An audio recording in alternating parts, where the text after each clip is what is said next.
ನಮಸ್ಕಾರ ಎಲ್ಲರಿಗೂ. ಮೊದಲನೇದಾಗಿ ನಮ್ಮೆಲ್ಲರ ಪ್ರೀತಿಯ ನಮ್ಮ ನೆಚ್ಚಿನ ನಾಯಕ ಅಪ್ಪು ಸರ್ಗೆ ಜನ್ಮದಿನದ ಶುಭಾಶಯಗಳು. ಇವತ್ತಿನ ಈ ವಿಡಿಯೋ ನನಗೆ ತುಂಬಾ ವಿಶೇಷ. ಯಾಕಂದರೆ ಇವತ್ತು ಅಪ್ಪು ಸರ್ದು ಜನ್ಮದಿನ. ಅವರ ಜನ್ಮದಿನದ ಪ್ರಯುಕ್ತ ನಾನಿವತ್ತು ಈ ವಿಡಿಯೋನ ಅವರಿಗೆ ನಾನು ಸಲ್ಲಿಸ್ತಾ ಇದ್ದೀನಿ. ಇದರ ಜೊತೆಗೆ ನನ್ನ ನೆಚ್ಚಿನ ನಾಯಕ ಅಪ್ಪು ಸರ್ ಬಗ್ಗೆ ನನ್ನ ನೆಚ್ಚಿನ ತಾಲೂಕು ಆರೋಗ್ಯಾಧಿಕಾರಿಗಳಾದ ಡಾಕ್ಟರ್ ತಿಮ್ಮಯ್ಯ ಸರ್ ಅವರು 2 ಮಾತನ್ನು ಹೇಳಿದ್ದಾರೆ.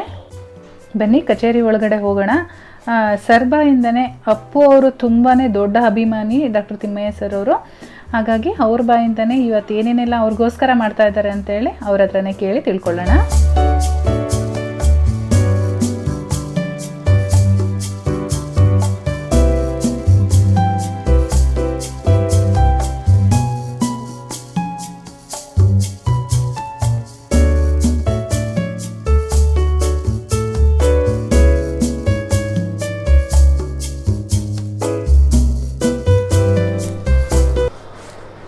ನಮಸ್ಕಾರ ಎಲ್ಲರಿಗೂ.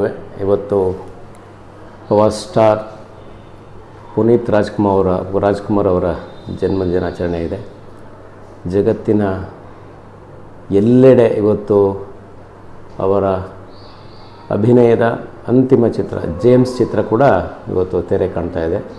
ಬೆಳಗ್ಗೆ ನಾನು ಪತ್ರಿಕೆ ನೋಡ್ತಾ ಇದ್ದೆ, ಪ್ರಜಾವಾಣಿಯಲ್ಲಿ ಅವರ ಬಗ್ಗೆ ಲೇಖನ ಬಂದಿದೆ. ಅದರಲ್ಲಿ ಅವರ ಚಿತ್ರ ಬಿಡುಗಡೆ ಬಗ್ಗೆ ಕೂಡ ಪ್ರಕಟಣೆ ಇದೆ. ಜಗತ್ತಿನ ಎಲ್ಲ ಕಡೆ America, China, Japan, Hong Kong, Malaysia, Canada, England ಇಂಥ ರಾಷ್ಟ್ರ ಇಲ್ಲ ಅಂತ ಹೇಳೋ ಹಾಗೇ ಇಲ್ಲ. ಎಲ್ಲ ರಾಷ್ಟ್ರಗಳಲ್ಲಿ ಅವರ ಚಿತ್ರ ಬಿಡುಗಡೆ ಕಾಣ್ತಾ ಇದೆ. ಹಾಗೆ ರಾಜ್ಯದಲ್ಲಿ ನಿನ್ನೆವರೆಗೆ 400 ಚಿತ್ರಮಂದಿರಗಳಲ್ಲಿ ಬಿಡುಗಡೆಯನ್ನು ಅಂತ ಘೋಷಣೆ ಮಾಡಿದರೂ ಕೂಡ ಅದರ ಸಂಖ್ಯೆ ಇನ್ನೂ ಹೆಚ್ಚಾಗುವ ಸಾಧ್ಯತೆ ಇದೆ.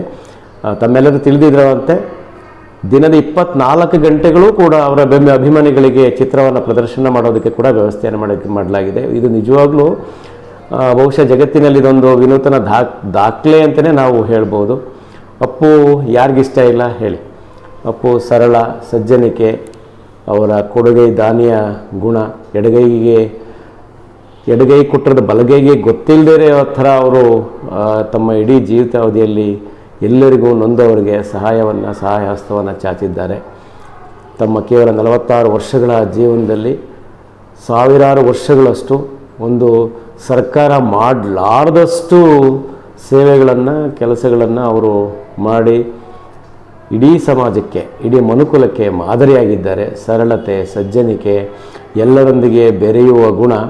ಅವರು ಎಷ್ಟೋ ಕಾರ್ಯಕ್ರಮಗಳನ್ನು ನಡೆಸ್ಕೊಟ್ರೂ ಕೂಡ, TV ಆ್ಯಂಕರಾಗಿ ನಡೆಸ್ಕೊಟ್ರೂ ಕೂಡ ಅದರಲ್ಲಿ ಬಂದಂತಹ ಅವರ ವೇತನವನ್ನು ಸಾಮಾಜಿಕ ಕೈಂಕರ್ಯಗಳಿಗೆ ಅವರು ಕೊಡುಗೆಯಾಗಿ ನೀಡ್ತಿದ್ದರು. ಹಾಗೆ ಹಾಡುಗಳನ್ನು ಕೂಡ ಹಾಡಿ ಹಲವು ಹಾಡುಗಳಿಗೆ ಬಂದಂಥ ಗೌರವಧನವನ್ನು ಏನು ಅವ್ರು ಬರ್ತಾಯಿತ್ತು ಅದನ್ನು ಪೂರ್ತಿ ಸಾಮಾಜಿಕ ಕಾರ್ಯಗಳಲ್ಲಿ ತೊಡಗಿಸ್ಕೊಂಡಿದ್ರು.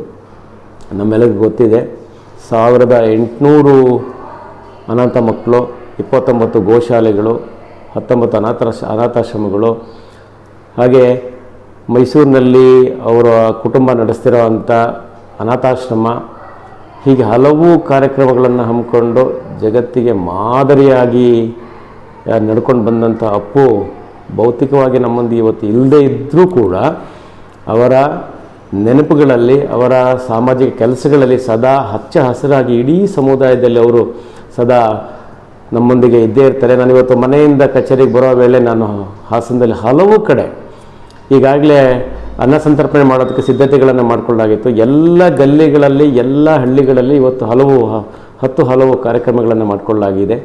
ಹಾಗೆ ನನ್ನ ಒಂದು ಚಿಕ್ಕ ಅಳಿಲಿ ಸೇವೆಯಾಗಿ, ನನ್ನ ಅಂತ ಹೇಳೋದಕ್ಕಿಂತ ನಮ್ಮ ಅಳಿಲಿ ಸೇವೆಯಾಗಿ ಇವತ್ತು ನಾವು ಆಲೂರಿನಲ್ಲಿ 4 ಉತ್ತಮ ಕಾರ್ಯಕ್ರಮವನ್ನು ನಾವು ಹಮ್ಮಿಕೊಂಡಿದ್ದೀವಿ. ಒಂದು, ಇಂದು ರಕ್ತದಾನ ಶಿಬಿರವನ್ನು ಏರ್ಪಡಿಸಿದ್ದೀವಿ. ಹಾಗೆ ನೇತ್ರದಾನ ಹಾಗೂ ದೇಹದಾನದ ನೋಂದಣಿ ಕಾರ್ಯಕ್ರಮವನ್ನು ನಾವು ಇಟ್ಕೊಂಡಿದ್ದೀವಿ. ಅದರ ಜೊತೆಗೆ ರಾಯರಕೊಪ್ಪಲು ಪ್ರಾಥಮಿಕ ಆರೋಗ್ಯ ಕೇಂದ್ರದಲ್ಲಿ 25 ಗಿಡಗಳನ್ನು ನೆಡುವುದರ ಮೂಲಕ ಅವರ ನೆನಪು ಸದಾ ಹಚ್ಚ ಹಸಿರಾಗಿ ಉಳಿಯಲಿ.